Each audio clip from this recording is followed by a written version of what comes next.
Pretty soon, your Facebook and Instagram feeds may look a little different. Mark Zuckerberg has announced big changes are coming to Meta's social media platforms, with users set to be left even less sure of what they can trust on social media. It's time to get back to our roots around free expression on Facebook and Instagram. Mark Zuckerberg today revealing Facebook is ditching fact-checkers, choosing to take a leaf out of Elon Musk's social media playbook. We're going to get rid of fact-checkers and replace them with community notes, similar to X, starting in the US. The new system effectively crowdsources fact-checking, relying on Meta users to comment and correct contentious posts on Facebook, Instagram and Threads, with concerns the move could expose Meta's 3 billion users to misinformation. Research shows that third-party checking is more effective at keeping misinformation off of platforms than this sort of community-based checking. The changes come as Meta's fact-checkers face accusations of partisanship. The fact-checkers have just been too politically biased and have destroyed more trust than they've created. Mark Zuckerberg and Meta have never wanted to be arbiters of truth in their words. So this is kind of bringing it back to a natural, sort of vaguely libertarian state. Fact-checking is not the only change, with the Zuck also announcing users can expect to see more politics in their feeds and with fewer restrictions on contentious political topics. We're going to get rid of a bunch of restrictions on topics like immigration and gender that are just out of touch with mainstream discourse. Meta's main man seemingly motivated by Trump's imminent return to power. I think he's directly responding to the threats that you have made to him in the past. Probably. Yeah, probably. It is 100% a political move by Mark Zuckerberg.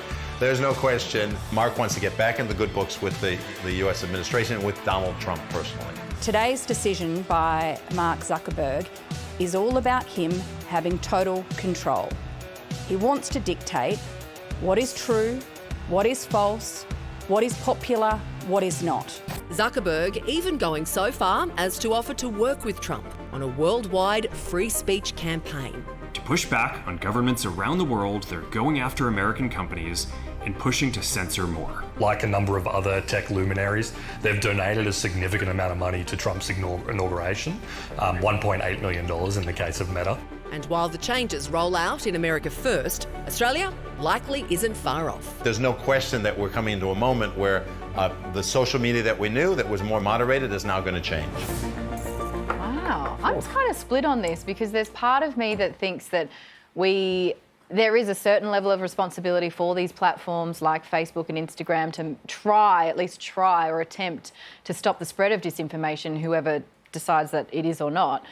But then there's a larger part of me, and I think it's a growing part, which actually has me sitting in this exasperated space of we are at a time where you have to be able to critically think and educate yourself on what is real and what is not, and you need to be able to read very, very widely, get a whole range of sources and have those skills going forward. And I don't know who teaches them though. Yeah, and who gets to decide what is disinformation and misinformation, right? I mean, it was only last year that Mark Zuckerberg came out and said that, you know, during the pandemic, the Biden White House had pressured Facebook to remove any posts that was sort of negative of the handling of the COVID pandemic, and even satire, which is insane, that you're censoring jokes. Yeah, that's the worst part for sure. I find that horrifying, and now I'm really interested. Well, they fact-checked you and they said that you weren't a comedian. You